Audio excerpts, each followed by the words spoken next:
Hello everyone. सो instant पढ़ाई में आपका स्वागत है। आज हम लोग जो अपकमिंग लेक्चर था हमारा कोऑर्डिनेट ज्योमेट्री को लेकर के, आज हम लोग उस लेक्चर को कंटिन्यू करने वाले हैं, उस लेक्चर को शुरू करने वाले हैं। ये लेक्चर मोस्ट प्रोबेबली हेल्पफुल होगा क्लास नाइन्थ, न्यू सिलेबस के according class ninth, class tenth, और उसके अलावा में सी के बेसिक्स जो उनका जीटी है, जनरल एबिलिटी का जो भी पेपर है उसके लिए, तो उन सब चीज़ों के लिए ये कहीं ना कहीं हेल्पफुल रहेगा। So we will start this lecture as are mostly basic से हम लोग शुरू करेंगे और इसके जितने भी पैरामीटर्स हो सकते हैं उसको कंप्लीट करेंगे। साथ ही साथ में आज जो हम लोग शुरू करने वाले हैं कोऑर्डिनेट ज्योमेट्री, उसमें हम लोग सबसे पहले डिस्टेंस फार्मूला की बात करेंगे, दूसरा सेक्शन फार्मूला की बात करेंगे, तीसरा एरिया ऑफ ट्रायंगल की बात करेंगे। इन तीनों चीज़ों की बात हम लोग काफ़ी डिटेल्ड वे में करेंगे, ठीक है। एंड मोस्ट प्रोबेबली मैं बता दूं, इसमें जो इम्पैक्ट होगा वो दो चीज़ों का काफ़ी ज़्यादा होगा, एक डिस्टेंस फार्मूला और एक section formula. Area of triangle भी बहुत इंपॉर्टेंट है, but it is very specific in a certain way. So let's get started. Okay, so आज हम जो जो चीज़ों को पढ़ेंगे, जिन चीज़ों के बारे में आज हम बात करेंगे, उन सब चीज़ों को एक जगह पर पहले हाईलाइट कर लेते हैं। सो सबसे पहला पैरामीटर हमारे लिए जो है वो है कार्टेशियन प्लेन। सबसे इम्पॉर्टेंट चीज़ है ये, मैं बता रहा हूँ, निर्देशांक ज्यामिति या कोऑर्डिनेट ज्योमेट्री के लिए अगर कोई चीज़ सबसे ज़्यादा इंपॉर्टेंट है तो that is called Cartesian plane. मतलब सबसे पहले ये जानना बहुत ज़रूरी है कि कार्टेशियन होता क्या है। सबसे पहले कोई पॉइंट का लोकेशन, किसी पॉइंट को लोकेट करने का तरीका क्या होता है, क्वाड्रेंट्स क्या होते हैं, कैसे आप किसी पॉइंट को स्पेसिफाई, कई बार तो एक दो नंबर के सवाल सिंपल आ जाते हैं कि क्वाड्रेंट क्या होता है, एक्सेस कितने तरीके का होता है, तो हम लोग ये पढ़ेंगे सबसे पहले। उसके बाद हम लोग जाएंगे डिस्टेंस फार्मूला के लिए। डिस्टेंस फार्मूला मतलब दो पॉइंट्स अगर आपके पास दिए हुए हैं तो इसके बीच का डिस्टेंस कैसे कैलकुलेट करते हैं, और इसके डिफरेंट एप्लीकेशंस को भी पढ़ेंगे कि इस डिस्टेंस फार्मूला से आप क्या क्या कैलकुलेट कर सकते हो। उसके बाद हम लोग जाएंगे सेक्शन फार्मूला के पास। सेक्शन फार्मूला में हम लोग इंटरनल और एक्सटर्नल दोनों डिवीजन की बात करेंगे। एंड मोस्ट इंपॉर्टेंटली अगर मिड पॉइंट फार्मूला की बात करें तो मिड पॉइंट फार्मूला इसी से हम लोग डिराइव करेंगे, सेक्शन फार्मूला से ही। ये इसकी स्पेशल, मैंने बोला ना कि सेक्शन फार्मूला से रिलेटेड है, so this is a special case for section of section formula. Okay, last topic हमारा होगा एरिया ऑफ ट्रायंगल, और एरिया ऑफ ट्रायंगल कैसे यूज़ किया जाता है, क्या फार्मूला होता है और इसके क्या एप्लीकेशंस हैं, वो भी हम लोग देखेंगे। इससे किस तरीके का क्वेश्चन आता है वो भी देखेंगे। कुछ प्रैक्टिस क्वेश्चन है जो साथ साथ में सॉल्व करेंगे, और उसके बाद फिर इस चैप्टर को फाइनली एंड करेंगे। ओके, सो हम लोग सबसे पहला टॉपिक शुरू करते हैं, that is the Cartesian plane वाला टॉपिक। कार्टेशियन प्लेन के बारे में अगर मैं थोड़ा सा आप लोगों को स्पेसिफाई करूँ ना, तो कार्टेशियन प्लेन बेसिकली कुछ नहीं है। अभी जिस भी चीज़ को, किसी भी चीज़ को पॉइंट आउट करने के लिए आप हमेशा एक्सेसिस का यूज़ करते हो। एक्सेसिस का मतलब होता है, एक एक्स एक्सिस होता है दिस लाइन, और एक वाई एक्सिस होता है दिस लाइन, राइट। और इन दोनों को, ये दोनों जहाँ पर एक दूसरे से कट कर रहे होते हैं, दैट इज़ कॉल्ड ऑरिजिन। इसको क्या कहते हैं हम लोग? ऑरिजिन कहते हैं, correct. So this is origin. अब अगर ऑरिजिन की बात करें तो ऑरिजिन के एक्स और वाई में ऑरिजिन के जो राइट हैंड साइड में जब भी हम लोग बढ़ रहे होते हैं, हमेशा ऑरिजिन हमारा एक रेफरेंस होता है। ऑरिजिन को क्या बोलते हैं हम लोग? एक रेफरेंस बोलते हैं। इसी के रिस्पेक्ट में पूरा का पूरा एक्सिस सिस्टम बना हुआ है, कार्टेशियन प्लेन बना हुआ है। And why it is called plane, ये भी मैं अभी थोड़ी देर में डिस्कस करूंगा। सबसे पहले एक्सिस की बात करते हैं। सो एक्सिस की बात करें तो ये जो हॉरिजॉन्टल लाइन होती है, this horizontal line is suppose to be called x axis, correct. This is called x axis. And इसी के परपेंडिकुलर में, परपेंडिकुलर मीन्स ये 90 डिग्री पर जो भी एक्सिस होता है that is called y axis, ठीक है। और इस एक्स वाई के बीच में कोई भी पॉइंट अगर आप लेते हो, इस एक्स वाई के बीच में कोई भी पॉइंट, मान लो एक पॉइंट है 2:1, सो एक्स एक्सिस पर ये जो फर्स्ट पॉइंट होता है this belongs to x axis, second point जो होता है this belongs to y axis. Okay, so this x axis and Y axis का ये जो पॉइंट है, अगर आप इसको सीधे तौर पे मिलाओगे तो आप देखोगे कि ये एक प्लेन बना रहा है। This is called plane. Plane मतलब आप सिंपल एक पेपर उठा लो जिसमें एक्स और वाई एक्सिस आपको हमेशा दिखेगा इन टर्म्स ऐसे, ठीक है। इसमें अगर आप देखोगे तो this length is called in x axis, this is in y axis. अगर ये वाई है तो ये भी वाई है, ये एक्स है तो ये भी एक्स है, आप इस हिसाब से समझो। तो ये जो पूरा का पूरा सरफेस बन रहा है ना, this surface is called plane, ठीक है। So plane is basically composition of X and Y axes. अच्छा, एक्सिस और एक्सिसेस को भी थोड़ा क्लियर कर लो। एक्सिस, हाँ, एक्सिस जो होता है वो सिंगुलर फॉर्म होता है और एक्सिसेस जो होता है वो प्लूरल फॉर्म होता है, मतलब ये दोनों सेम ही चीज़ें हैं, थोड़ा सा ये बात का ध्यान रखना है। ओके, सो ये सब चीज़ें मैं बता चुका हूँ। ऑरिजिन जो होता है वो ज़ीरो होता है। इसके लिए याद रखने वाली पॉइंट सिर्फ इतनी है कि this is called reference, reference point भी कह सकते हो आप इसको। इसी के रिस्पेक्ट में पॉजिटिव नेगेटिव का बात करते हैं। एक्स एक्सिस की बात, मतलब ऑरिजेंटल लाइन है तो एक्स एक्सिस है, वर्टिकल लाइन है तो वाई एक्सिस है। अब सवाल होता है सर क्वाड्रेंट कैसे पहचाने, what do you understand by quadrant. इस क्वाड्रेंट सिस्टम को समझने के लिए हम लोगों को थोड़ा सा और स्पेसिफाई करना पड़ेगा इसको, राइट। अब इस कोऑर्डिनेट सिस्टम को समझने के लिए हम लोगों को सबसे पहले ये समझना पड़ेगा कि ये होता क्या है। अगर हम लोग थोड़ा सा इस पूरे के पूरे पार्ट को ध्यान से समझें, सो this is origin, origin which is zero, ठीक है, दिस इज़ ऑरिजिन। अगर इसके राइट हैंड साइड में ये जो लाइन जा रही है, इस डायरेक्शन में जो जा रही है, this is called positive x axis, positive x axis, correct. Right side तो सारे पॉजिटिव, ओके। ऑरिजिन के जो लेफ्ट हैंड साइड में जा रहा है, ऑरिजिन के जो लेफ्ट हैंड साइड जा रहा है, this is negative, okay. Origin के जो अप साइड जा रहा है, this is positive, and origin के जो लेफ्ट हैंड साइड में डाउन साइड में जो जा रहा है, that is negative. Now consider things. इसको कंसिडर करने के लिए आपको हमेशा एंटी क्लॉकवाइज डायरेक्शन में जाना पड़ेगा। एंटी क्लॉकवाइज डायरेक्शन का मतलब क्या होता है सर? एंटी क्लॉकवाइज डायरेक्शन का मतलब होता है कि आप जिस हिसाब से घड़ी चलती है ना, घड़ी कैसे चलती है, 12, 3, 6, 9, तो घड़ी जो चलती है वो ऐसे चलती है, 1, 2, 3, 4, 5, 6, 7, 8, 9, 10, 11, 12। तो ये हुआ आपका क्लॉकवाइज डायरेक्शन, करेक्ट। लेकिन अगर बात हम लोग करें एंटी क्लॉकवाइज की, एंटी क्लॉकवाइज की बात करेंगे तो इसका मतलब है कि घड़ी जस्ट उल्टा चल रही है, इस डायरेक्शन में चल रही है, राइट। तो एंटी क्लॉकवाइज डायरेक्शन में अभी हम लोगों को किसका यूज़ करना है? अभी हम लोगों को इसका यूज़ नहीं करना, अभी हम लोगों को एंटी क्लॉकवाइज डायरेक्शन का यूज़ करना है। सो अगर आप ध्यान से देखोगे तो ये पूरे के पूरे पार्ट, पूरे के पूरे एक्स वाई प्लेन में ओरिजिन के रेस्पेक्ट में, इस ओरिजिन के रेस्पेक्ट में अगर बात की जाए तो ये टोटल 4 क्वाड्रेंट्स बन रहे हैं। क्वाड्रेंट मतलब एक पूरा का पूरा अगर प्लेन है और उसके बीचों बीच 2 लाइन अगर पास की जाए तो ये पूरा का पूरा प्लेन 4 इक्वल पार्ट में बट जाता है। तो 4 इक्वल पार्ट में बटना, उसका एक पार्ट जो होता है उसी को हम लोग कहते हैं क्वाड्रेंट। वैसे ही अगर आप ध्यान दो तो एक्स वाई प्लेन या एक्स वाई एक्सिस की वजह से कोई भी प्लेन जो होता है वो 4 इक्वल भाग में बट जाता है। तो this is called first quadrant. अगर इसकी बात करें तो ये पार्ट कहलाता है, ये फर्स्ट क्वाड्रेंट होता है। इसकी बात करें ये सेकंड क्वाड्रेंट होता है। इसकी बात करें ये थर्ड क्वाड्रेंट होता है। और इसकी बात करें तो ये फोर्थ क्वाड्रेंट होता है।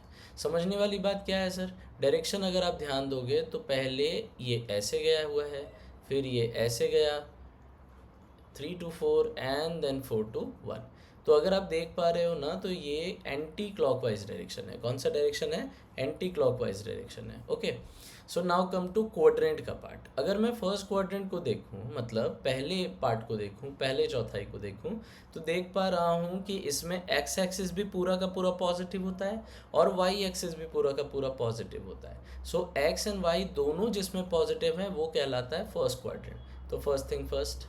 सिमिलरली सेकेंड क्वाड्रेंट की बात करें, मैं फिर एक बात क्लियर कर रहा हूँ, आपको हमेशा पर्सपेक्टिव ये दिमाग में रखना है कि फर्स्ट पॉइंट जो होगा वो हमेशा एक्स एक्सिस होगा और सेकेंड पॉइंट जो होगा वो वाई एक्सिस होगा। सो सेकेंड क्वाड्रेंट को बताते वक्त में सबसे पहले आपको नोटिस करना है व्हाट इज एक्स एक्सिस।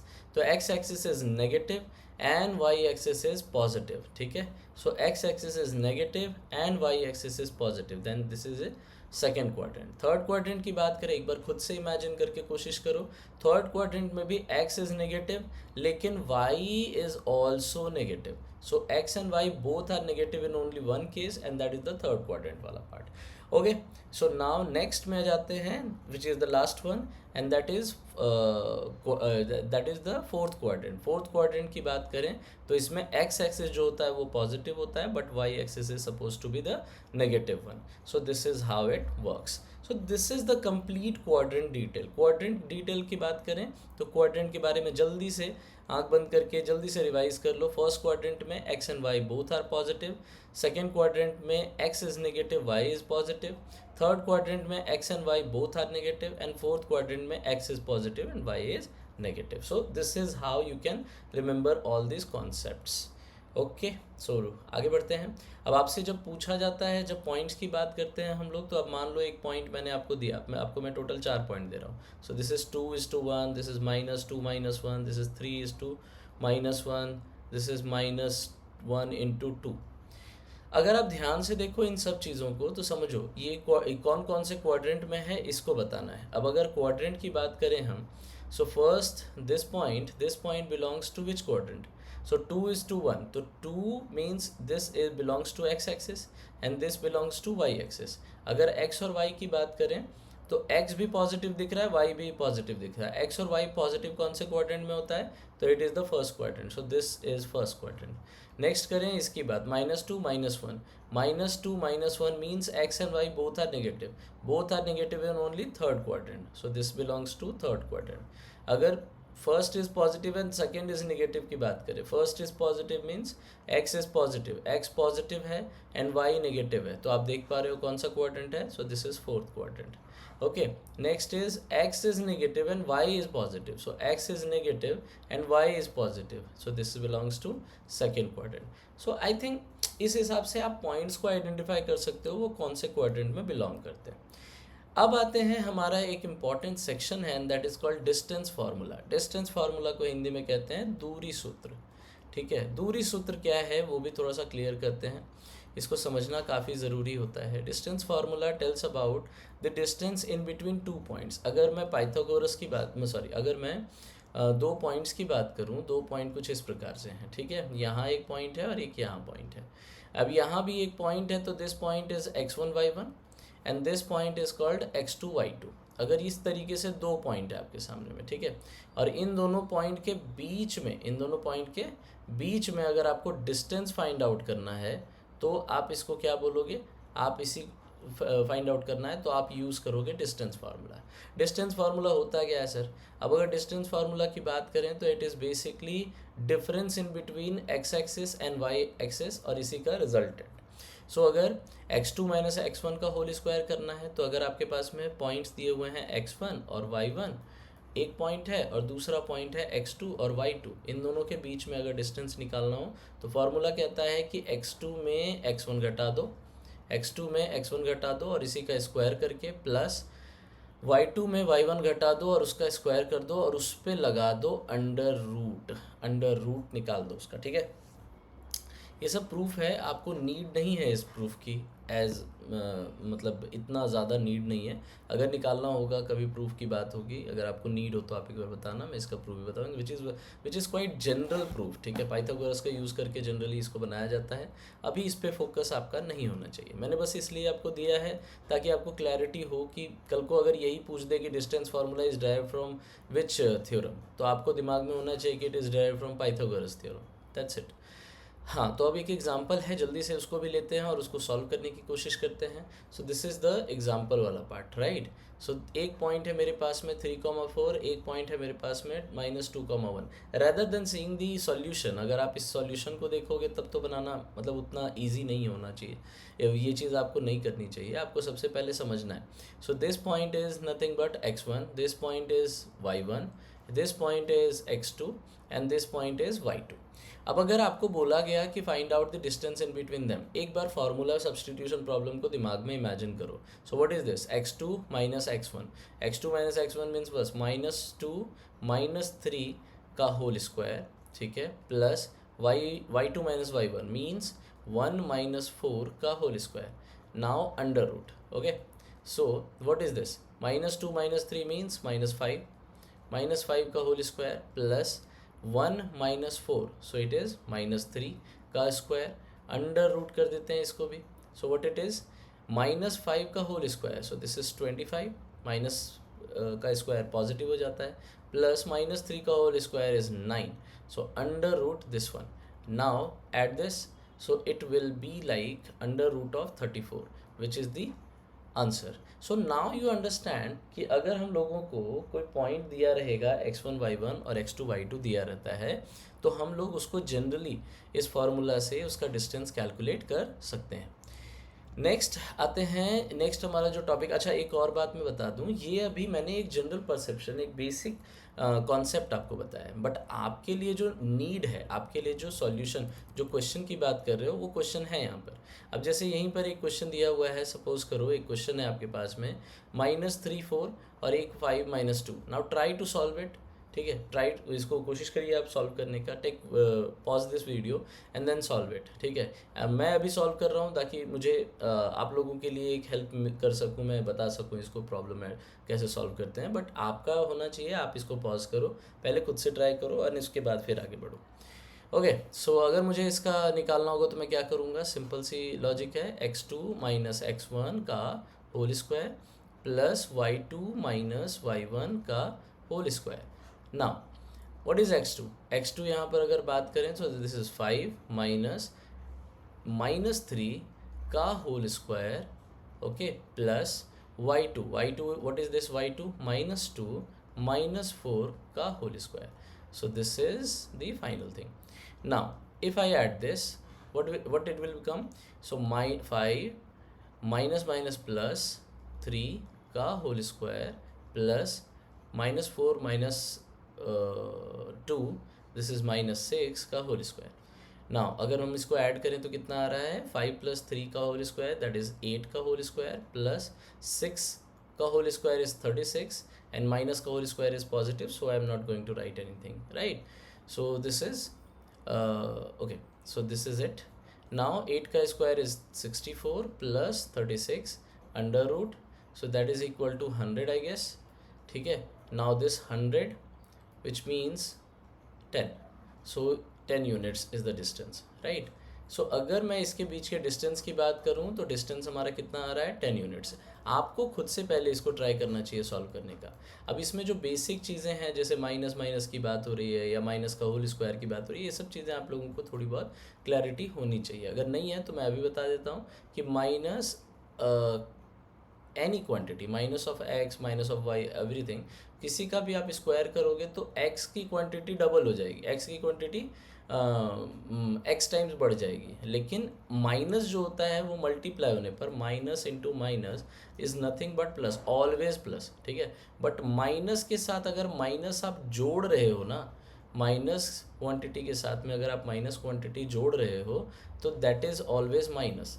इसको जनरली मैं लोन कॉन्सेप्ट से समझाता हूँ कि अगर आपने किसी से कुछ भी पैसे उधार लिए, so that is the minus thing, negative thing. And another negative अगर आपने फिर से लिया है, अनदर आपने कोई भी तरीके का लोन लिया है, सो वो लोन आपको दिख रहा है कि आपके पास में पैसे एडअप हो रहे हैं, but that is considered as lone ना. ठीक है, तो ये भी बात दिमाग में रखो कि minus of any quantity, minus of 2 and minus of 6 का मतलब है कि ये दोनों क्वांटिटी नेगेटिव है. तो आपको ऐसा महसूस होगा कि ये दोनों क्वांटिटी तो ऐड ही हो रहे हैं सर, माइनस माइनस दोनों ऐड हो रहे हैं. येस, ऐड ही होते हैं, लेकिन होता वो नेगेटिव ही है. ठीक है, तो उसका नेचर नहीं चेंज होता. That's why minus plus minus is minus.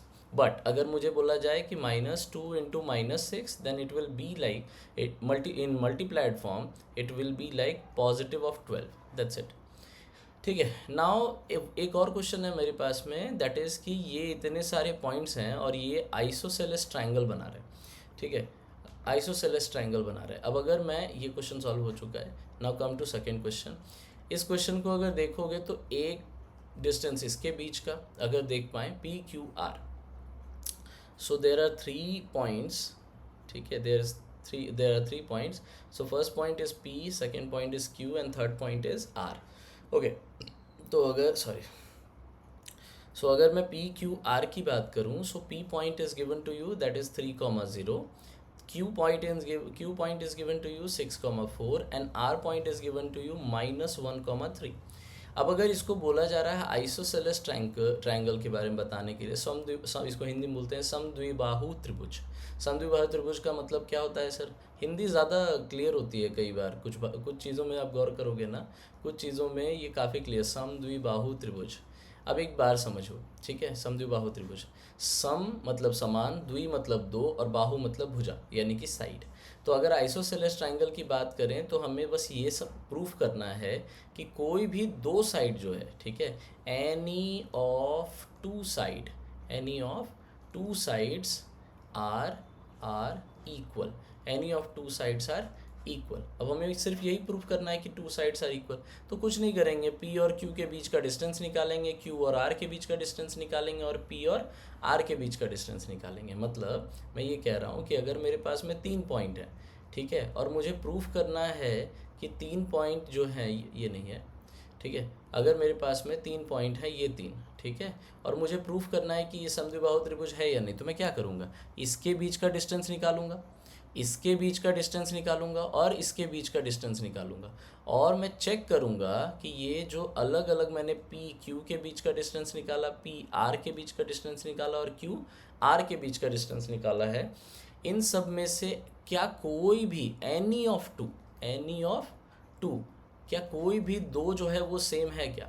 अगर कोई भी दो सेम मिला मतलब ये आइसोसेलेस ट्राइंगल बनाएगा, दैट फॉर श्योर, ठीक है। लेकिन अगर नहीं मिला तो आप समझ जाओ कि फिर ये आइसोसेलेस नहीं बनाएगा। लेकिन आपको क्वेश्चन का हमेशा प्रारूप समझना है। क्वेश्चन क्या कह रहा है कि प्रूव करना है, आपको प्रूफ करना है, मतलब 90% चांस है कि इसका आंसर आइसोसेलेस ट्राइंगल होगा, but you have to prove it.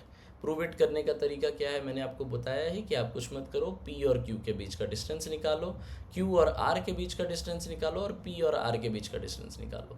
इसमें निश्चित तौर पर दो क्वांटिटीज़ आपस में सेम दिखेंगी। ओके, तो आगे बढ़ते हैं, ठीक है। अब ये सब चीज़ के लिए हम लोग क्या करते हैं ना, हमारा सबसे बड़ा प्रॉब्लम क्या है पता है?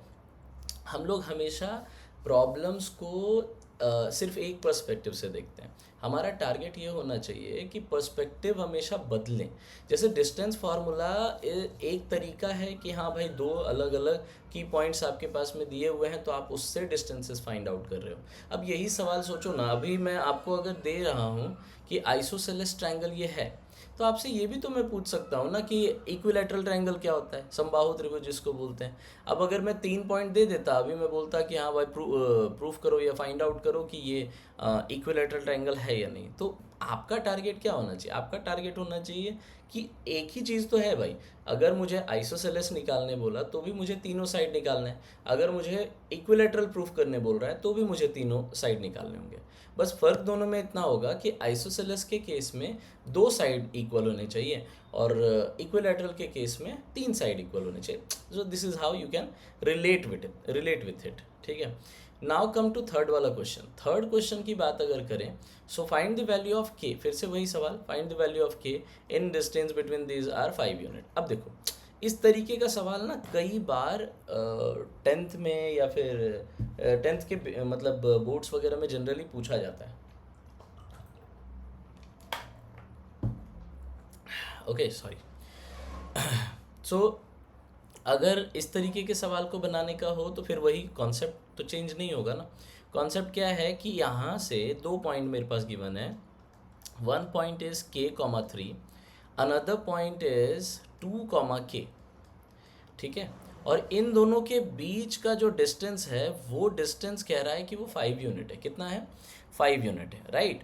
नाउ अगर इन दोनों पॉइंट्स के बीच का डिस्टेंस 5 यूनिट गिवन है तो एक बार मैं डिस्टेंस फार्मूला लगाकर चेक कर लेता हूँ। डिस्टेंस फार्मूला लगाने पर क्या होता है सर? एक बार मैं इन सबको इरेज कर रहा हूँ, ठीक है। सो डिस्टेंस फार्मूला अभी फ़िलहाल हम लोगों ने क्या किया हुआ है, हम लोगों ने ये क्वेश्चन सॉल्व कर लिया है, ये भी लगभग कर लिया है। आप लोग इसको खुद से भी ट्राई करना, ना आए तो आप अपने हिसाब से बता सकते हैं कमेंट में कि इन सब क्वेश्चंस को मैं फिर से एक बार रिपीटेड वे में प्रैक्टिस अभी तो और करवाना ही है, अभी तो ये सारे क्वेश्चंस और प्रैक्टिस करवाने होंगे। एक बार मैं पूरा प्रैक्टिस सेशन भी लूँगा इसका अलग से। So now come to find out the value of k, ठीक है। अब अगर ध्यान दोगे तो आपके पास में 2 पॉइंट है, ठीक है। 2 पॉइंट कौन कौन से हैं? एक पॉइंट है k, 3, एक पॉइंट है आपके पास में 2, k, ठीक है। और इन दोनों के बीच में जो डिस्टेंस है, एंड दैट डिस्टेंस इज 5। तो अप्लाइंग डिस्टेंस फार्मूला क्या होना चाहिए? डिस्टेंस फार्मूला अप्लाई करने पर क्या होना चाहिए? मान लो इस पॉइंट को मैं मान लेता हूँ a, इस पॉइंट को मान लेता हूँ बी।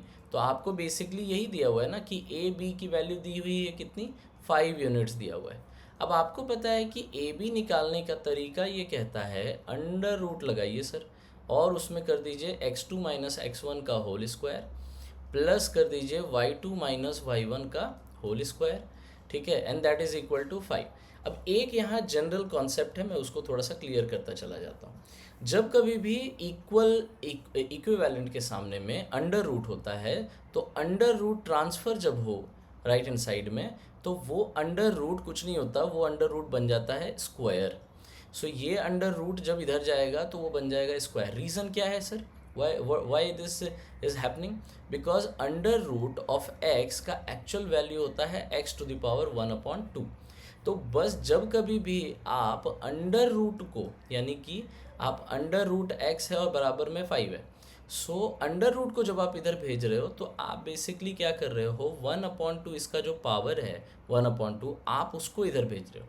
तो जब इक्विलेटरल में, मतलब इक्विवेलेंट में जब आप उधर भेजोगे तो दिस बिकम्स 2/1। सो इसीलिए जो पावर होता है वो 5 टू द पावर 2/1 हो जाता है, and means 5 to the power 2 हो जाता है। सो इसीलिए आपको जनरल परसेप्शन बता रहा हूँ, अंडर रूट ऑफ x है and that is equal to 5 है, अगर ऐसा गिवन है तो आप समझ जाना कि ये अंडर रूट का, अगर अंडर रूट आप ट्रांसफ़र करोगे तो दिस विल बिकम 5 का स्क्वायर, ठीक है। सो दिस इज बेसिक का part, that's why I am telling you. Okay, so now जल्दी से इसके पॉइंट्स पुट करते हैं। तो x2 की वैल्यू कितनी है, 2। तो यहाँ पुट कर देते हैं 2 माइनस के है x1, सो दिस का स्क्वायर प्लस अगर वहाँ पर देखें कितना है, k माइनस 3 है, सो k माइनस 3 का square and that is equal to 5 का स्क्वायर, ठीक है, 5 का स्क्वायर। थोड़ा इसको सॉल्व करने की कोशिश करते हैं। सॉल्व करेंगे तो ये किस फार्मूले पर बेस्ड है, ये फार्मूला हमारे पास क्या है, 2 माइनस के है क्या, 2 माइनस के का होल स्क्वायर। ये आपको नहीं लग रहा कि एक फार्मूला होता था a माइनस बी का whole square and that is equal to a square plus b square minus 2ab। अगर इस फार्मूले पर इसको तोड़ा जाए तो दिस विल बिकम 2 का स्क्वायर प्लस के का स्क्वायर माइनस 2 इंटू 2 इंटू के। एकदम फार्मूला सब्सटीट्यूशन प्रॉब्लम है और कुछ नहीं। सो 2 का स्क्वायर इज 4 प्लस के का स्क्वायर इज के स्क्वायर माइनस 2 टू जा 4 के।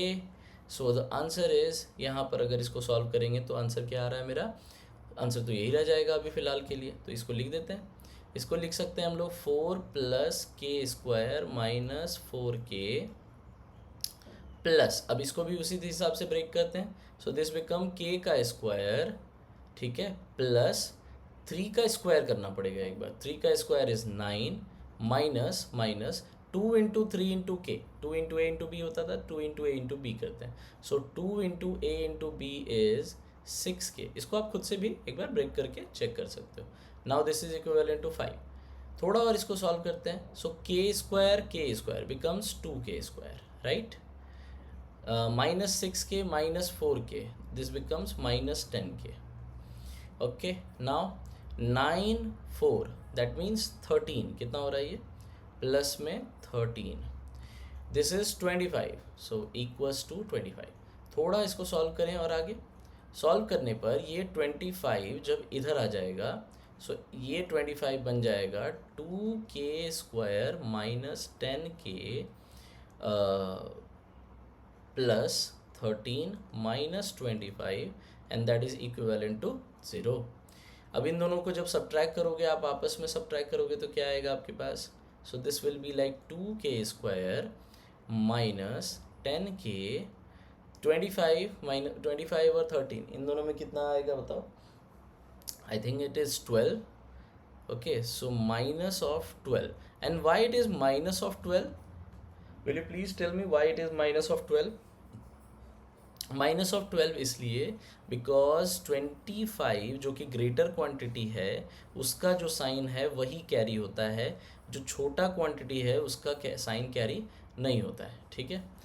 अब आगे बढ़ते हैं। सो इन सब में अगर आप देखोगे तो 2 is common, so this becomes k का square minus 5k minus 6 is equal to 0। अब एक बात मैं आपको क्लियर कर रहा हूँ, पहले देखो, पहले इससे पहले कि आप कन्फ्यूजन के दौर पे चले जाओ, इसमें कई ऐसी चीज़ें हैं जो आपको अगर पता है then it will be easy for you, अगर नहीं पता है then please let me know. एक बार मुझे बताना पड़ेगा आप सबको कि इन सब में कई सारी चीज़ों को आपको आपको क्लैरिटी रखनी है। फॉर एग्ज़ाम्पल अगर आप देखोगे यहाँ पर, तो यहाँ एक बेसिक फार्मूले का यूज़ किया गया। अब ये फार्मूले का यूज़ हर जगह किया जाएगा, हर जगह आपको क्वांटिटीज़ गिवन नहीं रहेंगी। And last but not the least, आपको यहाँ पर एक और चीज़, एक और कॉन्सेप्ट आपको आना चाहिए, दैट इज़ द फैक्टराइजेशन का पार्ट। सो ये फैक्टराइजेशन का पार्ट है, आपको ये भी क्लैरिटी लानी पड़ेगी, तब जा करके के की वैल्यू को आप फाइंड आउट कर पाओगे। करेक्ट। सो अगर अब इसको थोड़ा सा सॉल्व करता हूँ मैं, ठीक है, इसको सॉल्व करेंगे तो आप समझ भी पाओगे कि इसको कैसे और क्लैरिटी लेनी है इसकी। ठीक है। सो अभी हम लोग यहीं पर हैं, राइट। एक सेकेंड, हाँ। सो यस, एक second. So this is it, okay. हाँ, तो अगर अभी फ़िलहाल लास्ट जो हम लोगों ने इसको सॉल्व किया है उसकी वैल्यू हमारे पास में क्या आ रही थी, हाँ एक सेकेंड,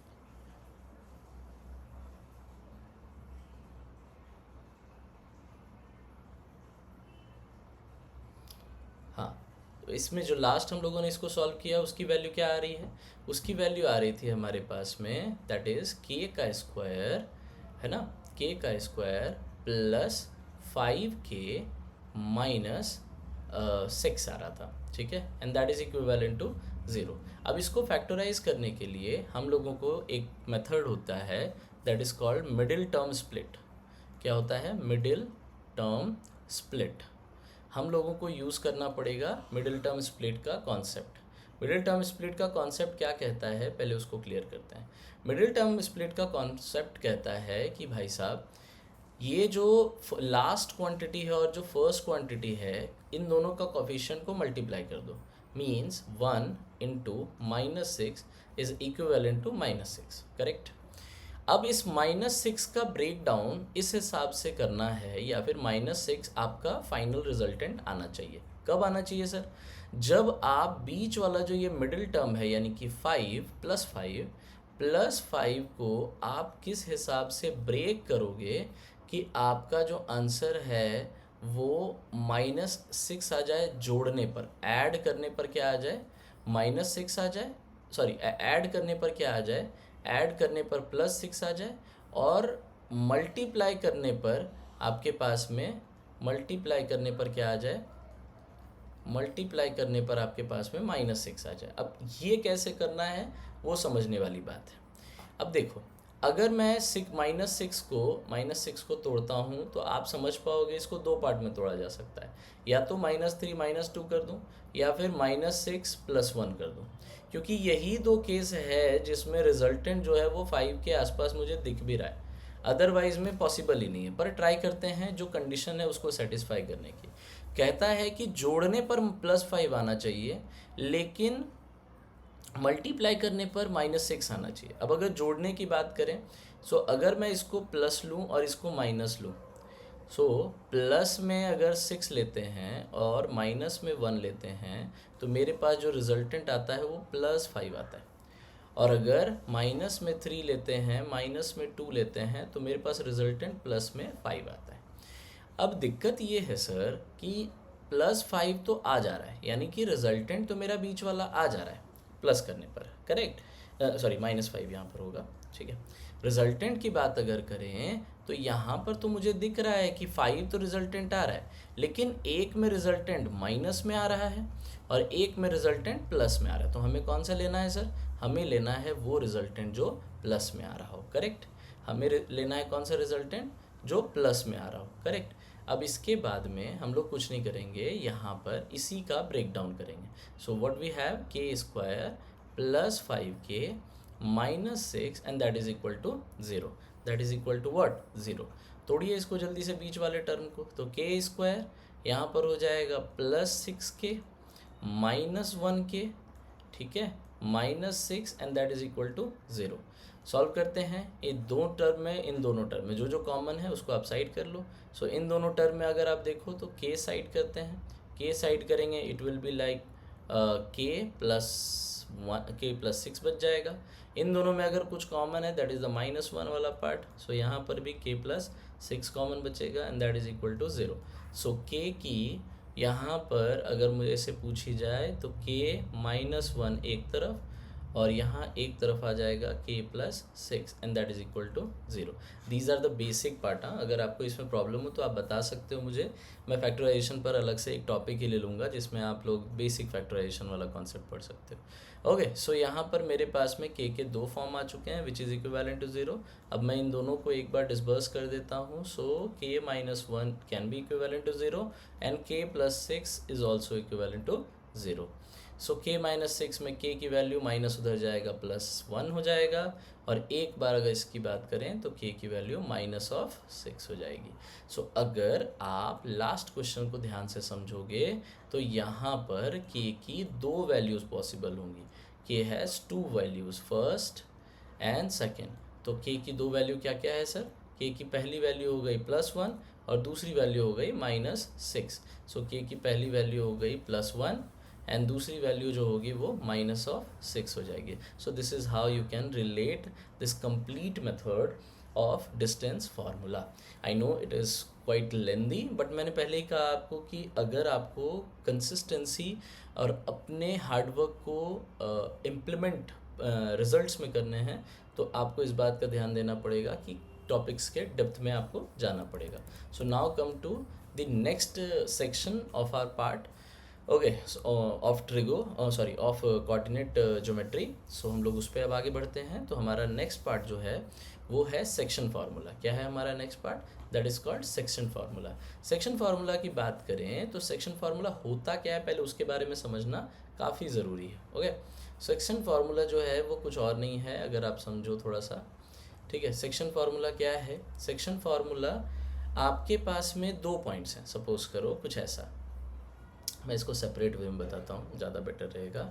तो इसका अगर मैं बात करूँ आपको, एक सेकेंड, हाँ। सो अगर ये section formula, this is mid point, section formula की बात करें, ओके, सो सेक्शन फार्मूला की बात अगर करें तो हम लोगों को थोड़ा सा ध्यान रखना पड़ेगा।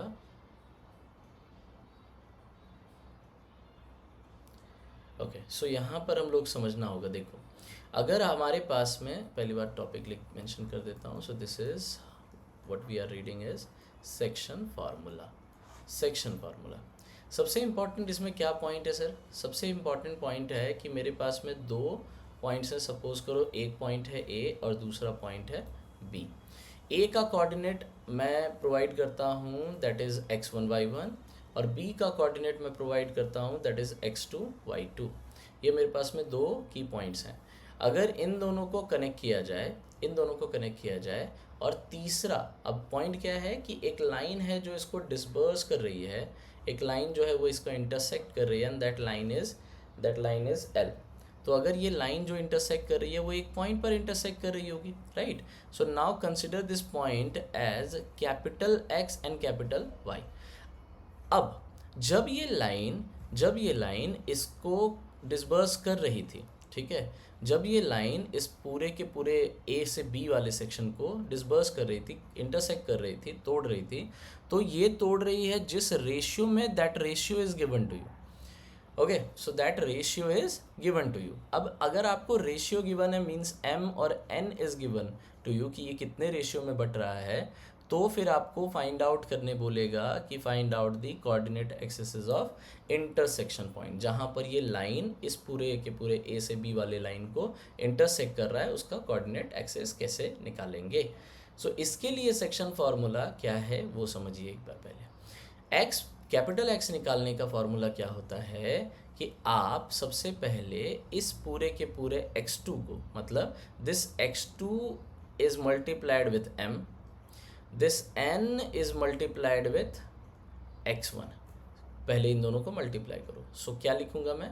सबसे पहले मैं लिखूंगा m x2 मल्टीप्लाई कर दिया प्लस n x1, इन दोनों को काम हो गया। नाउ अपॉन में जितने रेशियो में बटा हुआ है वो, यानी कि m प्लस n। सॉर्टेड। अगर मैं इसी तरीके से वाई एक्सिस की बात करूँ तो क्या लिखूँगा, so M multiplied with Y two and N multiplied with Y one, दोनों कर दो जल्दी से। So M multiplied with Y two plus N multiplied with Y one upon M plus N. So this is how section formula works. Section formula को समझने के लिए हम लोग कुछ एग्जांपल्स का भी यूज़ करेंगे। अब एग्जांपल्स में, अच्छा, ये internal external division that is not quite important, अगर आपको पढ़ना है तो बस मैं इतना बता सकता हूँ। इंटरनल मतलब हो गया जो रेशियो आपको इंटरनली डिसबर्स होता हुआ दिखे, इंटरसेक्ट होता हुआ दिखे। जब एक्सटर्नल की बात यहाँ पर की जाएगी तो एक्सटर्नल का मतलब है कुछ नहीं, वो रेशियो में जहाँ आप पॉजिटिव ले रहे थे उसको आप निगेटिव कर दो, दैट्स इट। मतलब कॉन्सेप्ट वाइज इसमें कोई बहुत ज़्यादा डिफरेंस नहीं आता, ठीक है। और आपको इंटरनली, आपको मोस्टली जो इसमें याद रखना है that is the internal division का पार्ट याद रखना है, okay. So now come to this वाला सेक्शन कि अब क्वेश्चन क्या बोल रहा है। क्वेश्चन बोल रहा है कि ए और बी दो पॉइंट्स हैं, आप फाइंड करो पॉइंट पी को जो कि ए बी यानी इन दोनों पॉइंट्स को डिवाइड कर रहा है 3:1 इंटरनली। चलिए सर एक बार ट्राई करते हैं हम लोग इसको सॉल्व करने का।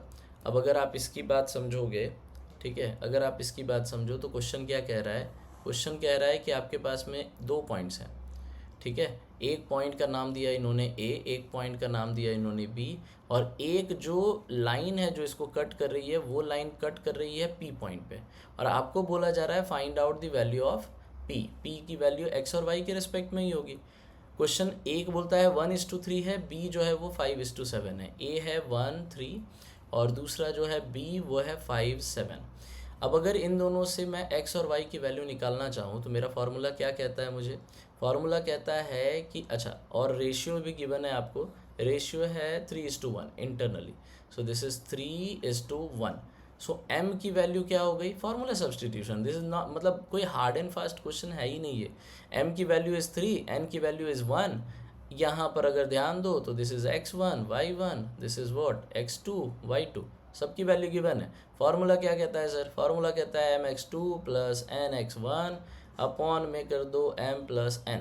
अब कुछ नहीं, जहाँ जहाँ फार्मूला जो चाहिए उठा करके पुट करो। m की वैल्यू हो गई 3 पुट कर दिया, x2 की वैल्यू हो गई 5 पुट कर दिया, प्लस n की वैल्यू हो गई, n की वैल्यू कितनी है 1 इंटू x1 की वैल्यू कितनी है 1। सो अपॉन किया m प्लस एन यानी कि 3+1। अब जो भी आंसर आएगा आपका x की वैल्यू आ गई, सिमिलरली आप y की वैल्यू पुट करोगे, फार्मूला लिखोगे my2 plus ny1 and that is E plus में m प्लस n। जो भी वैल्यू आए आप यहाँ पुट करोगे, यहाँ पर से वैल्यू निकाल सकते हो। y1 की वैल्यू यहाँ है, y2 की वैल्यू यहाँ है, m और n की वैल्यू यहाँ पर दिया है। जो पुट करके निकालोगे that is the value of x and y। Simple formula substitution sir, इसमें कुछ नहीं करना है, इसमें कुछ भी नहीं करना है। Formula substitution problem. अब इसमें लंपट लोग अगर घूमे ना कि भाई साहब इसमें कुछ अलग करवा दो, कुछ नया दे दो, ऐसा कुछ नहीं होता सर। हो गया, इतना ही है आपके केस में, ठीक है। चलिए मिड पॉइंट फार्मूला क्या होता है सर, फिर मिड पॉइंट फार्मूला बच्चों वाली बात। चलिए एक बार ट्राई करते हैं समझने का, मिड पॉइंट फार्मूला क्या होता है। बहुत ज़्यादा चीज़ समझना है आपको, हैं। चलिए ट्राई करें। मिड पॉइंट फार्मूला की बात अगर करें तो मिड पॉइंट फार्मूला भी बच्चों वाली केस हो जाएगी। अब बस कह क्या रहा है ना आपको कि सपोज करो ये x1 है, ये y1 है, और आपको कह रहा है दूसरा क्या है, ये x2 है और ये y2 है, दिस पॉइंट इज b, और कोई लाइन है जो इसको डिस्बर्स कर रही है in mid point. Mid point का मतलब होता है मध्य बिंदु, और मध्य का मतलब हुआ जो इक्वल इधर भी है और इक्वल इधर भी है। सो आपको एक बात मैं बता देता हूँ, मिड पॉइंट का अगर आपसे कोई कंडीशन पूछे तो मिड पॉइंट का कंडीशन यही है सर कि m और n जो रेशियो होता है वो बराबर होता है। सो m अपॉन n का वैल्यू होगा जब, अगर दोनों तरफ में आप n से डिवाइड दीजिएगा तो ये हो जाएगा 1। So m upon n is equal to 1/1। तो रेशियो कितना हो गया आपके पास, ये हो गया 1 और ये हो गया 1। अब बोलेगा फाइंड आउट करो ये पॉइंट x और y, कैसे फाइंड आउट करोगे भाई साहब, सिंपल है, फार्मूला पुट करेंगे और क्या करेंगे। सो दिस बिकम फार्मूला क्या था हमारे पास, mx2 प्लस nx1 अपॉन में क्या करते हैं m1 plus m plus n, हो गया। अब कुछ मत करो, जहाँ m और n है वहाँ 1 पुट कर दो, तो x की वैल्यू कितनी आ जाएगी 1 into x2 plus 1 into x1 upon में 1 प्लस 1। सो मेरा आंसर आ जाता है x1 प्लस x2 अपॉन 2। ये पहला फार्मूला, पहला पार्ट हो गया। y की बात करेंगे सिमिलर सर क्या हो जाएगा my2 plus n y1 upon में m प्लस n। अब अगर इसकी बात करें तो m की वैल्यू कितनी होती है, m की value 1, so 1 into y two plus 1 into y one upon में 1 प्लस 1 क्या आएगा मेरे पास में, this becomes equivalent to y1 plus y2 upon 2। So mid point formula says कि अगर आपके पास में दोनों कोऑर्डिनेट पॉइंट्स के दिए हुए हैं तो x और y का पॉइंट क्या होगा, इन दोनों को जोड़ देना, x1 प्लस x2 कर देना, अपॉन में कर देना 2, y1 प्लस y2 कर देना, अपॉन में कर देना 2। This is suppose to be the mid point formula. ठीक है, मिड पॉइंट फार्मूला डन। अब अगर फिर बोला इसमें निकालने के लिए क्या कि 2 माइनस 3 और 6 कॉमा 5 में इन दोनों का मिड पॉइंट निकालो, मैंने क्या बोला x1 और x2 दोनों को जोड़ दो, सो 2 प्लस 6 अपॉन 2 कर देना, और इधर में कर दोगे -3 प्लस 5 अपॉन 2। अब 2 प्लस 6 कितना होता है 8, सो 8 अपॉन 2 इज इक्वल टू हो गया 4। 5 माइनस 3 कितना होता है 2, so 2 upon 2 that is equal to 1। तो मेरा मिड पॉइंट फार्मूला क्या हो जाएगा 4:1, 4:1 is the mid point part. खत्म, ध्यान रखना। ओके, अब आया ना मज़ेदार चीज़, मज़ेदार टॉपिक क्या है भाई, एरिया ऑफ ट्रायंगल। हालांकि ये सिलेबस से आउट हो चुका है आप लोगों का, लेकिन फिर भी पढ़ना है तो पढ़ लो, ठीक है। बहुत अच्छा टॉपिक था ये। पहले वाले कॉन्सेप्ट ना भाई साहब बता रहा हूँ मैं, पहले वाले जो कॉन्सेप्ट थे वो ज़्यादा क्लैरिटी रखते थे, मतलब आप कंटेंट भी ज़्यादा पढ़ते थे, क्वेश्चन ज़्यादा थे, तो उसमें क्या था कि प्रैक्टिस करने में आप लोगों को काफ़ी हेल्प मिलती थी। और उस प्रैक्टिस की वजह से होता ये था कि कहीं ना कहीं जो डाउट एक बार दो बार, आज के डेट में जानते हो प्रॉब्लम क्या हो गया है, प्रॉब्लम ये हो गया है कि जो भी चीज़ों को लेकर के आपके मन में डाउट है, वो डाउट इसलिए है कि बहुत छोटा टॉपिक आप लोगों को पढ़ने के लिए कहा जाता है। जैसे मैं मान लो सिलेबस बहुत छोटा कर दूं, सिलेबस छोटा करूंगा तो मेरे पास नंबर ऑफ क्वेश्चंस भी, जो वेरिएशन था क्वेश्चन का, वो वेरिएशन कम हो चुका। सो अगर आपने 1 सवाल 2 सवाल 3 सवाल बनाए तो वैसे ही आप कन्फ्यूजन में रहोगे कि सर ये तो बना लिया, लेकिन अगर किसी हिसाब से वैरायटी ऑफ क्वेश्चन पूछेगा, किसी हिसाब से क्वेश्चन को घुमाएगा, तो आप वैसे भी नहीं बना पाओगे। सो आपका ऑब्जेक्टिव ये होना चाहिए कि अगर आप कोई भी टॉपिक पढ़ते हो तो उसमें वेरिएशन, उसमें डिफरेंट वेरिएशन ऑफ क्वेश्चन को बनाओ, और ज़्यादा क्वेश्चन बनाओगे तो ज़्यादा इजी पड़ेगा। पहले वाले जितने भी बुक्स थे उन सब में ये चीज़ थी कि एक ही टॉपिक पर इतना डेप्थ में चला जाता था कि दिमाग फिर फाइनली होता था कि वो टॉपिक समझ ही जा जाता है। अभी मेरी कोशिश यही है कि एक ही चीज़, एक ही टॉपिक को अगर कोई पकड़ रहे हो तो उसका एक डेप्थ में जाओ, ठीक है, और डेप्थ में जाने के बाद में तुम उसको सॉल्व करोगे, बनाओगे, that would be easy for you in मतलब फ्यूचर, ठीक है। वो किसी भी तरीके का कोई क्वेश्चन ब्रिंग करोगे तो दिमाग में आएगा। अब एरिया ऑफ ट्रायंगल का भी सेम लॉजिक है सर। एरिया ऑफ ट्रायंगल क्या कहता है वो भी समझो। एरिया ऑफ ट्रायंगल कहता है, ठीक है, एरिया ऑफ ट्रायंगल की बात अगर करें, सो एरिया ऑफ ट्रायंगल क्या कहता है सर, एक बार जल्दी से समझ लीजिए। ये रहा आपके पास में ट्रायंगल, और अगर ट्रायंगल की बात करें सो ये है x1 y1, what is this x2 y2, what is this x3 y3। अब बनेगा, अगर ट्रायंगल बनेगा तो 3 पॉइंट से ही बनेगा ना सर, x1 y1 है, x2 y2 है और x3 y3 है। समझने वाला कंडीशन क्या है वो समझो। समझने वाला कंडीशन ये है कि जब एरिया ऑफ ट्रायंगल की बात हम लोग करते हैं, जब कभी भी एरिया ऑफ ट्रायंगल की बात करते हैं तो एक फार्मूला है 1/2। अभी फार्मूला अगर आप फ्रेम करने सीख गए ना, फार्मूले को अगर आप फ्रेम करना सीख गए तो आप उस टॉपिक पे अपना क्या बोलते हैं, मतलब वो टॉपिक हमेशा आपको याद रह जाएगा, ठीक है। अगर आप फार्मूले की बात को समझें तो फार्मूला क्या कहता है वो देखो ध्यान से, फार्मूला का क्रोनोलॉजी एक बार समझने की कोशिश करो। सो फार्मूला क्या है 1 2 3, ठीक है, हाँ 1 2 3, उसके बाद 1 2 3, फिर से 1 2 3। अब एक बार समझना, सबसे पहले 1 कौन सा है, 1 है x वाला, 2 3 कौन सा है, ये दोनों है y वाला, ठीक है। नेक्स्ट आते हैं, अब यही बात से समझना, अब 2 कौन सा है, x वाला, 2 कौन सा है, x वाला, तो 3 और 1 किसका है, y वाला। सिमिलरली जब आप 3 पकड़ोगे कौन सा है ये, x वाला, तो 1 और 2 किसका है, y वाला। यानी हो क्या रहा है ना, आप अगर ध्यान से देखोगे तो पहली बार में आपको 1 2 3 तो दिमाग में रखना ही है, मतलब कि अगर x टर्म की बात करें, अगर x1 की बात करें, x2 की बात करें, x3 की बात करें, ठीक है, x1 2 3 तीनों की बात करें, अगर आपने x1 लिया है तो आपको y कौन सा लेना है, y2 और y3 लेना है। अगर आपने x2 लिया है तो y3 से जाना, ठीक है। सो y3 y1 लिया है।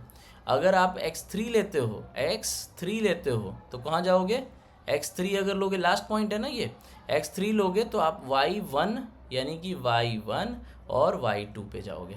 अब इन सब को आप कुछ मत करो, इन सब को आप कर दो ऐड, इन सब को ऐड करो, ठीक है। ये सब चीज़ों को मल्टीप्लाई करो पहले, और मल्टीप्लाई करने के बाद इन सब को ऐड कर दो, आपका क्या आ जाएगा, एरिया ऑफ ट्रायंगल आ जाएगा। Is it clear to you.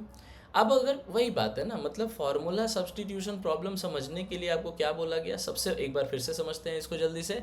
सो सबसे पहले रखना है x1, सबसे पहले ब्रैकेट दे दो, यहाँ रख लिया x1 ब्रैकेट में। उसके बाद अब ये y1 को नहीं उठाना, y1 कौन सा उठाना है, इसके बाद वाला। सो इसके बाद वाला y1 कौन सा है, y2 है और y3 है। तो यहाँ हो जाएगा y2 माइनस y3 प्लस, फिर अब x अगला उठाइए x2। सो x2 उठाए, यहाँ हो जाएगा y3 माइनस y1 प्लस, अब अगला में उठाएंगे x3, ठीक है, अगला उठाएंगे x3, तो यहाँ क्या हो जाएगा, यहाँ हो जाएगा y1 माइनस y2। सो इस तरीके से क्वेश्चन को बनाना है। अब अगर इसी से रिलेटेड एक क्वेश्चन मैं आपको दिखाऊं, तो आपके पास में एक पॉइंट दिया है 1 2 3 -1 -1 4। सो अगर आपके पास में 3 पॉइंट्स दिए हुए हैं, कौन कौन सा पॉइंट दिया हुआ है, पॉइंट दिया हुआ है सबसे पहला 1 2, यानी कि आपके पास में क्या दिया हुआ है, x1 y1। अगर इसकी बात करें तो x2 y2 दिया हुआ है, और अगर इसकी बात करें तो x3 y3 दिया हुआ है। So you have 3 points now. अगर आपके पास में ये तीनों पॉइंट्स दिए हुए हैं तो आपको कुछ मत करना, फॉर्मूला को समझो। सो सबसे पहले मुझे क्या लिखना होगा, x1, यानी कि क्या लिखना होगा, 1, ठीक है। सबसे पहले तो 1/2 रहेगा, हाँ? वो मत भूलना भाई, वो भूल गया तो मेरा बैंड ही बच जाएगा। ओके, सो बेसिकली सबसे पहले x1 रहेगा। दूसरा क्या होना चाहिए, y2 minus y2 minus y3। तो y2 कितना, -1, y2 is -1, and now this is -4, ठीक है। y2 माइनस y3 हो गया, प्लस करो। अब आ जाओ x2 पर, x2 कितना है, 3, ब्रैकेट देते हैं, 3 दिया, तो अब y3 माइनस y1 करो। y3 देखो, अभी क्या थे आप, अभी थे y2 माइनस y3 पर, राइट। अब होगा y3 minus y1, y3 minus y1, y3 minus y1 क्या होता है सर, y3 कितना है, y3 is 4, so 4 minus y1 that is 2, ठीक है, प्लस। अब अगर बात करें किसकी, लास्ट वाला किसका है भाई, लास्ट वाला इज़ -1, सो x3, ओके। उस y वाले टर्म में क्या होगा, सो it is y1 minus y2, y1 is what, y1 is 2 और -2 और -1, ठीक है। सो 2 माइनस -1 सॉर्टेड। अब जल्दी से इसको सॉल्व करिए और देखिए कितना आता है। सो 1 तो मल्टीप्लाई किसी से भी करो वही आ जाना है, तो -1 -4, सो दिस इज 1/2 ब्रैकेट -5 प्लस 4 -2 कितना होता है, 4 -2 is 2, 2 into 3 is 6 plus, okay. So 2 minus -1 यानी कि 2 प्लस 1 इज 3, 3 इंटू -1 इज -3, कितना हो गया, -3। अब जल्दी से इसको सॉल्व करो। सो दिस इज 1/2 ब्रैकेट, यहाँ पर कितना आएगा, माइनस वाला टर्म आपस में ऐड हो जाएगा, तो -3 -5 -8 हो जाएगा, प्लस में हो जाएगा 6। सॉल्व करेंगे इसको भाई साहब, तो मेरे पास में आ जा रहा है 1/2 ब्रैकेट में -2। आंसर क्लियर हुआ, तो आंसर आ गया -1। अब आप ना थोड़ा सा अपना लॉजिक लगाओ, ठीक है। अगर आप समझोगे तो एरिया कभी भी किसी चीज़ का निगेटिव हो सकता है क्या, एरिया निगेटिव नहीं हो सकता। तो सबसे पहली बात, ये इसके आगे में लग जाता है पॉजिटिव मॉड। पॉजिटिव मॉड अगर ना भी समझ पाओ, इट्स नथिंग इम्पॉर्टेंट। आपको बस इतना समझना है कि आपको सिर्फ इसका मैग्नीट्यूड लेना है। क्या लेना है, मैग्नीट्यूड। मैग्नीट्यूड इसका क्या है सर, -1। मैग्नीट्यूड क्या है, सिर्फ और सिर्फ 1, तो आंसर क्या होगा, 1 स्क्वायर यूनिट। आपको अगर इसके लिए कोई रीज़न पूछे अगर कोई कभी भी, तो आपको दिमाग में यही रखना है कि एरिया, ठीक है, कैन नॉट बी नेगेटिव, ठीक है, area can not be negative. So only magnitude is taken, so only magnitude should be taken. ठीक है, बस इतनी सी बात है जो आपको याद रखना है, आपका काम इसमें सॉर्ट हो जाएगा। अब यही बात है फिर से, अगर कोई बोल रहा है, अब कोलिनियरिटी वाला कॉन्सेप्ट ना बहुत इंपॉर्टेंट हो गया है। ठीक है, कोलिनियरिटी वाला कॉन्सेप्ट क्या कहता है सर, ये कोलिनियरिटी वाला बात आप दो तरीके से बना सकते हो। मैं इसको थोड़ा सा और क्लियर करता हूँ, आपको इन सब चीज़ों के लिए थोड़ा आइडिया लेना है। तो मैं अभी आपको जो कॉन्सेप्ट क्लियर करवा रहा हूँ वो है हमारा आज का सबसे लास्ट कॉन्सेप्ट है। So this is collinearity. Collinearity को सॉल्व करने का दो तरीका है बच्चा, थोड़ा सा आप लोग ध्यान से समझिएगा। कोलिनियरिटी को एक तरीका है कि आप डिस्टेंस फार्मूला से प्रूव कर सकते हो या सॉल्व कर सकते हो, एक तरीका डिस्टेंस फार्मूला है और दूसरा तरीका है एरिया ऑफ ट्रायंगल वाला फार्मूला। अब मैं दोनों को एक बार समझाता हूँ। कोलिनियरिटी जब भी बोलेगा तो आपको मैक्सिमम टाइम बता रहा हूँ, आपको 3 पॉइंट गिवन होगा। सो 3 पॉइंट जो गिवन होगा वो क्या क्या होगा, either it is x1 y1, ठीक है, x2 y2 और x3 y3। ये 3 पॉइंट आपको गिवन है। अब दोनों के केस में समझो क्या बात है। एरिया ऑफ ट्रायंगल अगर पूछेगा कभी भी कोलिनियरिटी, पहले तो कोलिनियरिटी होता क्या है सर, तो कोलिनियरिटी का मतलब होता है कि अगर मेरे पास में 3 पॉइंट है, वो तीनों पॉइंट एक ही लाइन पर मिल गए, एक लाइन पर ये तीनों के तीनों पॉइंट हुए, तो समझ जाना कि वो क्या है, कोलिनियरिटी है। क्या है, कोलिनियरिटी है, राइट, कोलिनियरिटी है। अब आपको समझना क्या है, समझना ये है कि this is A, this is B and this is C. Collinearity की बात कर रहा हूँ।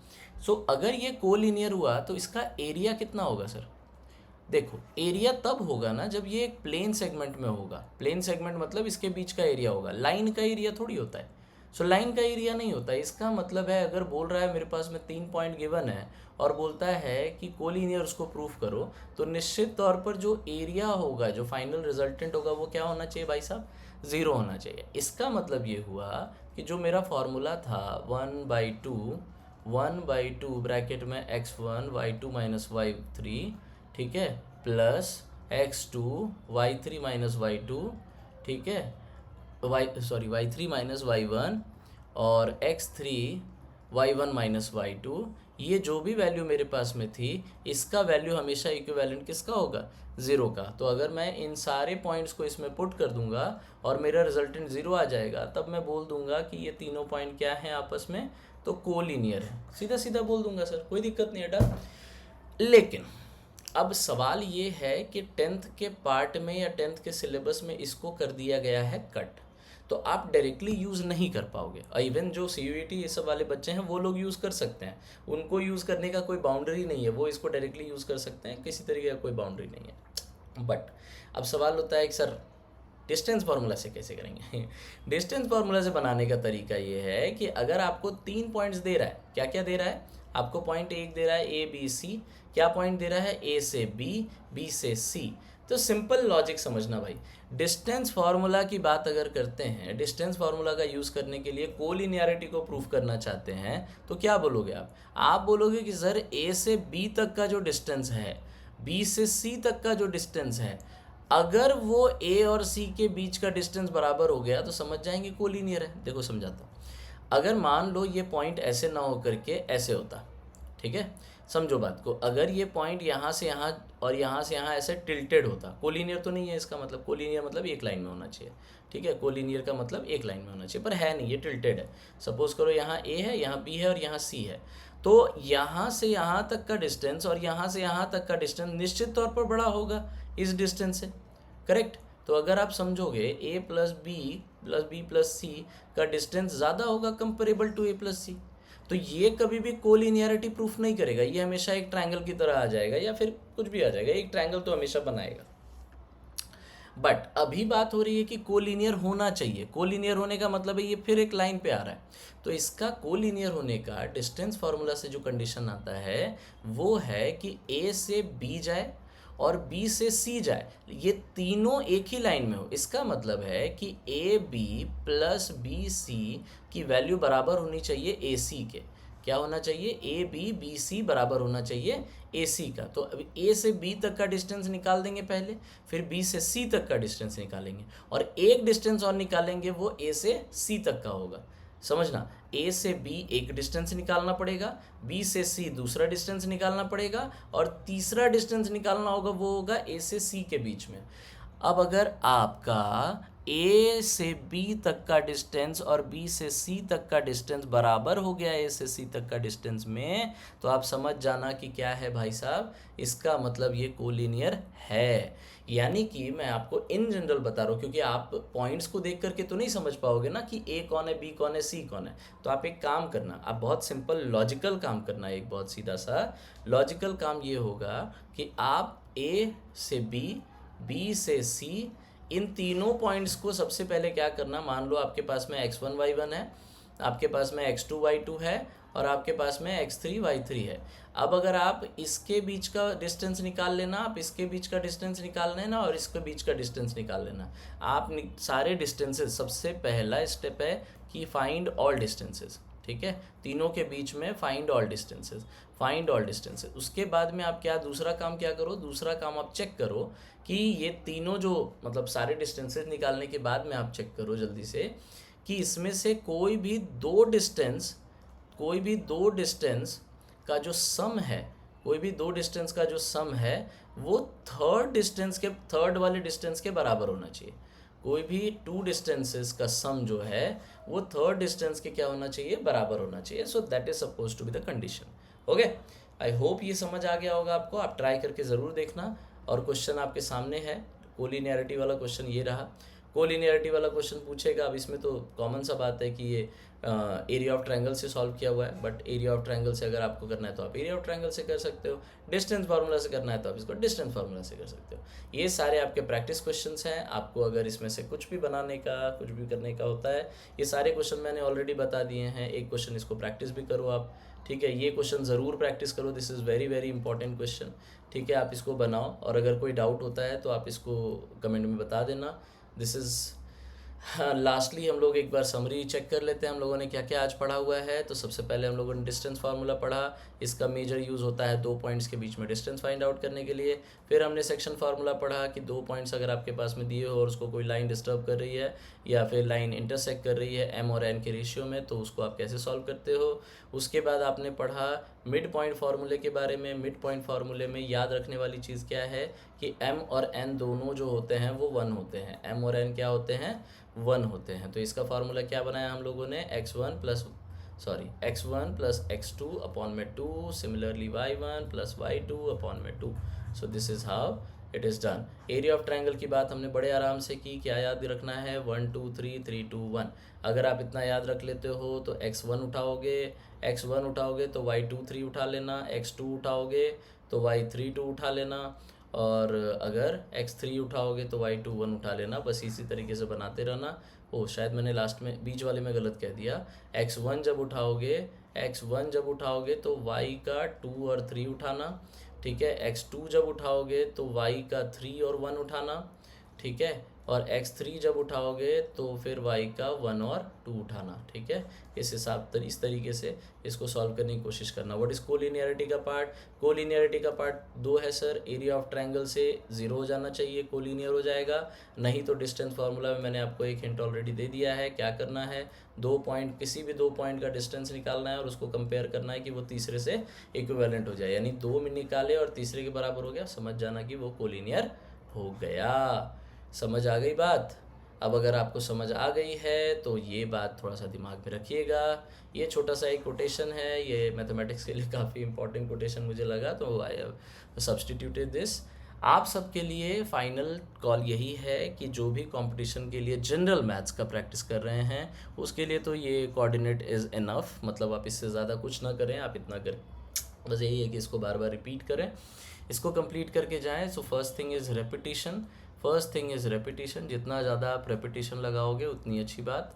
दूसरा इंपॉर्टेंट चीज़ अगर मैं बोलूँ बोर्ड के बच्चों के लिए खास करके, उनके लिए सबसे बेस्ट चीज़ है कि आप इसके अलावा में कम से कम इसके अलावा में अपने पास में PYQ रखें और PYQ के क्वेश्चन को सॉल्व करें। अगर आपको कोई भी किसी तरीके का कोई डाउट होता है तो आप मुझे कमेंट कर दें, बता दें कि किस तरीके का डाउट है, क्या है, ठीक है। पर्सनल कॉन्टैक्ट नंबर अभी देने का कोई लॉजिक नहीं है, तो आप लोग कमेंट में ही बताइएगा और आप इसको जितना भी जो भी डाउट होता है आप बताएंगे तो मैं उसके अकॉर्डिंग में फिर नेक्स्ट लेक्चर प्लान कर सकूँगा। सो this is all for today. I hope it is good for you. आप लोग अपने हिसाब से हंसते मुस्कुराते रहिए, पढ़ाई का ज़्यादा बर्डन मत लीजिए, ठीक है। दिस इज़ समथिंग जो आपके एकेडमिक्स में हेल्प करेगा, आपके कंपटीशन में हेल्प करेगा। So that's all for today. I hope it is helpful for you all. All the best and thank you.